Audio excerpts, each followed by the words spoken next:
নমস্কার সবাইকে তাপসীস cooking and vlog চ্যানেলে সবাইকে স্বাগত জানিয়ে আজকের ভিডিওটি শুরু করছি। আশা করি তোমাদের ভালোই লাগবে, দেখতে থাকো পুরো ভিডিওই। দুইটা রান্না করে দেখাবো, কে কোন রান্নাটা খেয়েছো এবং পছন্দ করো অবশ্যই কমেন্টে জানিও। প্রথমে একটা মাছ ভাপার রেসিপি করব।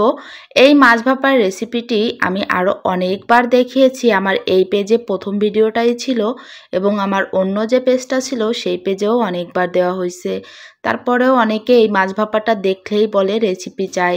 যাই হোক, আমি এখানে দিয়ে দিয়েছিলাম জিরে বাটা, ধনে বাটা, শুকনা মরিচ বাটা। প্রতিটা মশলাই বেটে ব্যবহার করতে হবে এবং সম্পূর্ণ পেঁয়াজ রসুন ছাড়াই আমি এই রান্নাটা করি, যতবারই করে থাকি। পেঁয়াজ রসুন ছাড়াই আমার কাছে এই রান্নাটা বেশি ভালো লাগে। সাথে একটু গরম মশলা বেটে দিয়েছিলাম, আর কোনো মশলা ইউজ করিনি। তারপর একে একে লবণ, হলুদ, সয়াবিন তেল, সরিষার তেল সব কিছু দিয়ে খুব ভালো করে মাছটা মেখে নিয়েছি। তারপর কিন্তু পাতাগুলো দিয়েও মেখে নিয়েছি।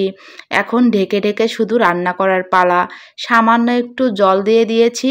এখন উল্টে পাল্টে প্রায় 20 থেকে 30 মিনিটের মতো রান্না করে নিতে হবে, যতক্ষণ পর্যন্ত লাউ পাতাটা পুরোপুরিভাবে গলে না যায়। আর একেবারে গ্যাসের ফ্লেমটা কিন্তু নর্মাল রাখতে হবে, কমও হবে না আবার বেশিও হবে না। একেবারে লাস্টে 10 মিনিটের মতন কম জালে রেখে তারপর কিন্তু নামিয়ে নিতে হবে।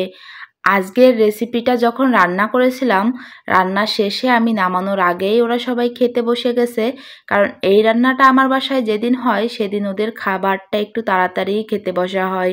তাড়াহুড়ো করে বসে গেছে, আমি ছাদে ছিলাম, এজন্য নামানোটা দেখাতে পারিনি।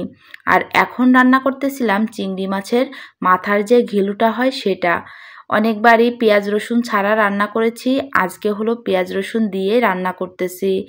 জিরে ফোড়ন দিয়েছিলাম তেলের উপর, তারপরে পেঁয়াজ আর রসুনটা খুব ভালো করে ভেজে এখন হলো ঘিলুগুলো দিয়ে দিয়েছি।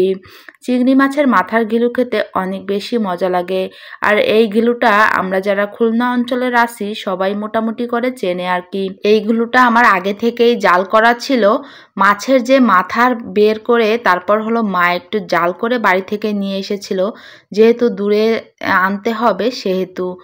এটা কাঁচা অবস্থায় দেখতে কেমন হয় কোনো একদিন দেখানোর চেষ্টা করব। আর তোমরা কে কে এই চিংড়ি মাছের ঘিলু খেয়েছো অবশ্যই কিন্তু কমেন্ট বক্সে জানিও। নামানোর আগে একটু ভাজা জিরে আর একটু গরম মশলা দিয়ে নামিয়ে নিব। এখন খুব ভালো করে কিন্তু জাল করে নিতে হবে। ঘিলুতে একটু জল দিয়ে জাল করলে ঘিলুটা খেতে বেশি ভালো লাগে। তোমরা একবার দেখলে বুঝতে পারতেছো ঘিলুর কালারটা কত সুন্দর এসেছে। এবার বলো কে কে এই চিংড়ি মাছের ঘিলুটা খেয়েছো? যদি খেয়ে থাকো অবশ্যই কমেন্ট করে জানিও। আর যদি এখনও খাওয়ার সৌভাগ্য না হয়ে থাকে অবশ্যই একবার হলেও খেয়ে দেখো। আশা করি তোমাদের কাছেও ভালো লাগবে।